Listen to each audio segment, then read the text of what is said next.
Hi, you guys. Nice to see you again. This is Richard Sachs. You're listening to Lost Arts Radio, and this program right now is called Safe Stream because we do it just for this platform so that we can stay on it for a while and not lose touch with you, and invite you to come to lostartsradio.com and find out about where we're in full on other shows on other platforms that are a little bit more oriented to free speech, so you can hear the whole version. But we wanted to stay here as long as we can, just because there are people that only know us on this platform. And, there's this legend a long time ago that there used to be a country that was based on individual rights and natural rights of people and freedoms. And one of those was actually free speech, when they were allowed to say whatever they wanted.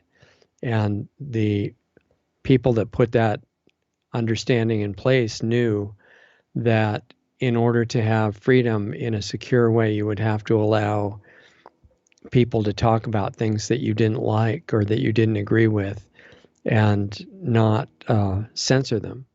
And it was an amazing country. And some people are saying it might come back at some point. But it's not just a legend. It really was true. Not that everybody lived up to the ideals it was founded on, but they were put on paper and codified into the founding documents of that new country. And they're still there. The historians who have looked for it have found them. They really did exist. And copies of those exist in museums now on the east coast of that same continent. So they could come back, and we're hoping that that's what's going to happen. And your decisions in your life actually have an impact on whether that happens or not. And as long as we're not living in that country yet, then we're really careful about what we say, hoping that the ideals of that country may actually come into practice and become what is practiced every day. So what I'm going to do in just a couple minutes here, because it has to be short. We started a little bit late with technical challenges, and we have to cut it short because the main version of Lost Arts Radio Live is on other platforms that you can get to if you go to lostartsradio.com and look up the show links, and you shouldn't have a problem. And you don't have to just do it for the live version of the live show. The archive will be there free for whenever it's convenient for you to go to it. So basically what that show is going to talk about, I have a few notes from it here. See what I can say just briefly. There's these two big areas in life on Earth that I've been interested in for a long time. And one of them is health, and the other one is the environment. And, I told you before at some point, I've been excommunicated by both sides of the spectrum, right and left, because a lot of the people on the right side feel that the environmental stuff is all nonsense. And a lot of people who think that they're on the left side think that other parts of it are all nonsense, like, protecting the borders of your country and saving the lives of people who are very young, even below the age of 0, if you're aware of what I'm talking about. They have this idea, like a religion, that they have to read the list of what their side believes in, memorize it, and don't listen to anything else. And, my job is not to force them to change, but just to let you know, when you're ready, you'll still be okay without memorizing one side or the other, and just be open to whatever is true. And that's a process and a journey to find out about that. But just as an example of what I'm talking about with health and the environment, the environmental stuff actually I was interested in earlier than health per se. Probably I was doing organic gardens by 1964 or so, before I went to college, and I had some understanding of what that was about.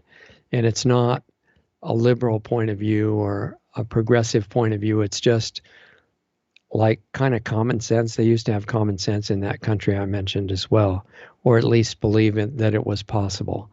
And I still think it could happen. Common sense could become common again, which would be great.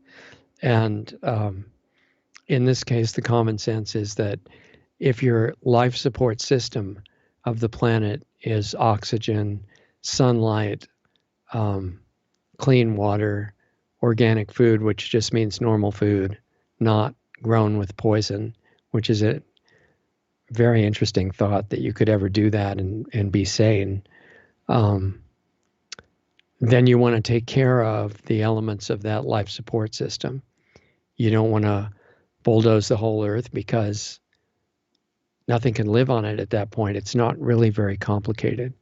And so the environmental issues are real, but you've got these two streams of consciousness. One is just memorizing a bunch of stuff, again, like blind faith or religion, and saying, okay, these are the elements of environmentalism. So we have to block highways and shut down oil pipelines and things like that to save the earth, so that we save the environment. And they don't have a good grasp of the bigger picture.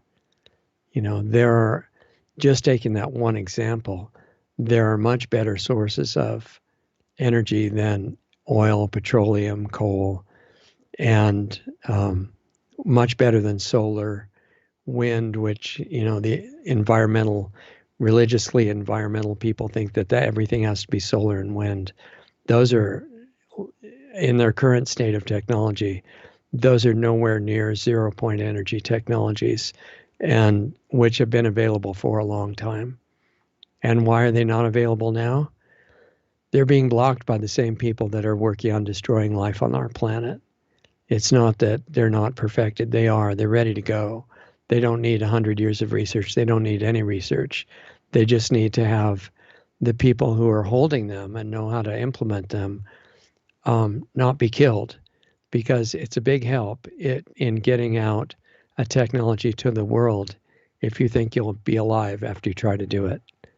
That's really the technological change that has to happen.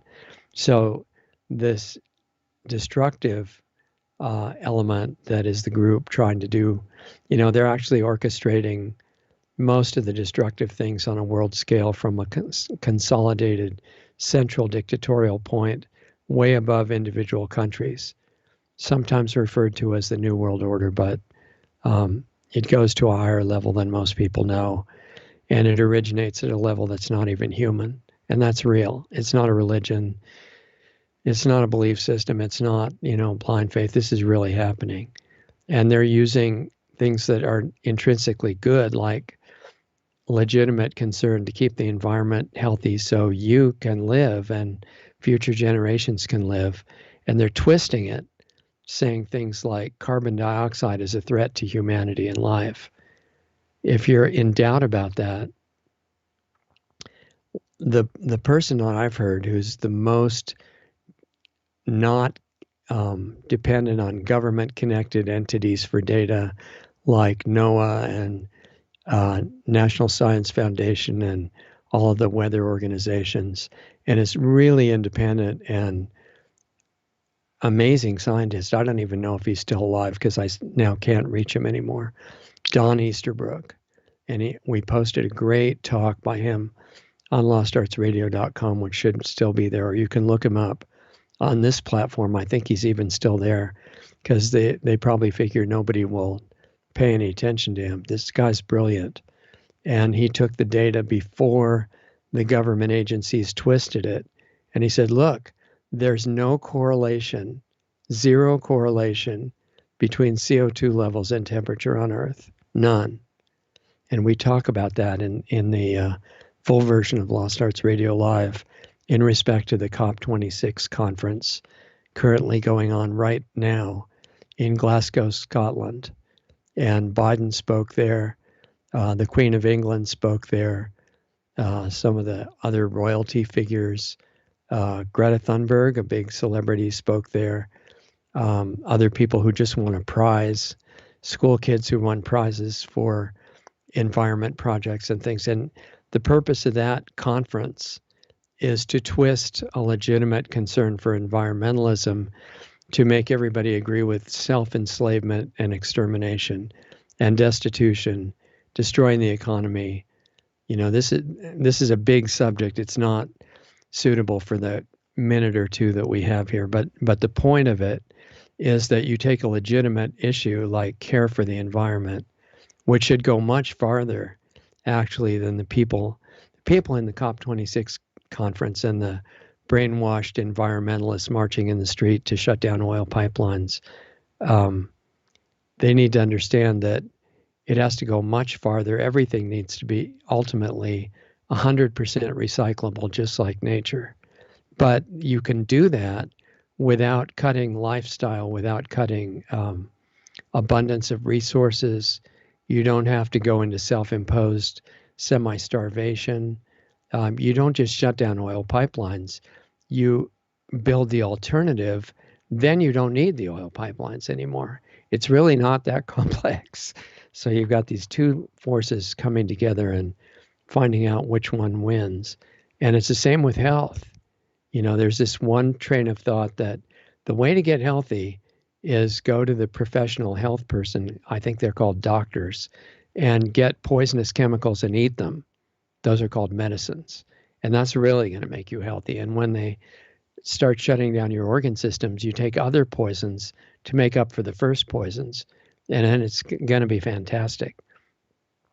And if that's not strong enough, then to protect you from diseases, which are caused by bad luck and germs and microorganisms and viruses and probably climate change and all this different stuff, you have to inject the poisons. You can't just swallow them. And most of us are actually falling for that before you laugh at it too much. This is the popular point of view, and the people who are promoting it have degrees, and they have these stethoscope things around their neck usually. That means you can't question what they say. And you have government agencies telling you that, yes, this poison is proven safe and effective, and you can give it to your newborn kids and it's going to be really good for them. And then the other side is saying, wait, there's something wrong with that picture. Nature and what came from our original source and creator is not full of mistakes like that.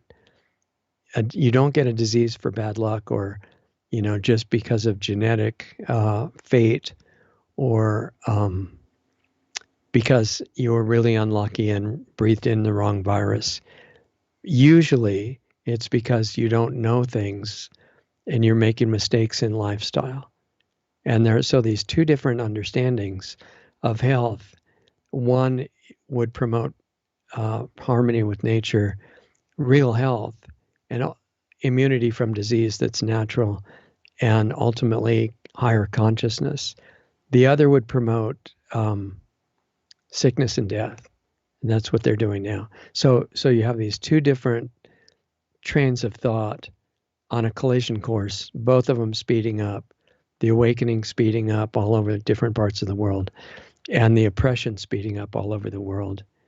And you're in a front row seat, and you're also one of the actors in the play. In fact, the main one. You're the star of the show. And that's not a metaphor.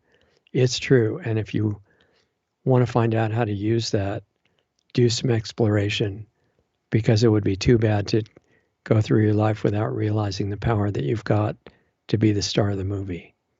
Maybe, I'm not saying that anybody else has to notice what you do, but what you do with your own internal growth gives you great power and great responsibility that you can then use. So that's just a couple of hints about what the main show will be. And I've got to go because it starts in like 5 minutes. So sorry to be so quick, but it gives you some idea of what we're going to be talking about. I hope you've had a good week and are enjoying the weekend. And remember, we have a Sunday show too. Help share the links because we have a lot of resistance to doing that. Support us if you can. Keep us on the air. There's a donate button at lostartsradio.com, and Subscribe Star link is there too. And but only if you've got the resources to do that. That would be appreciated. Share the links regardless.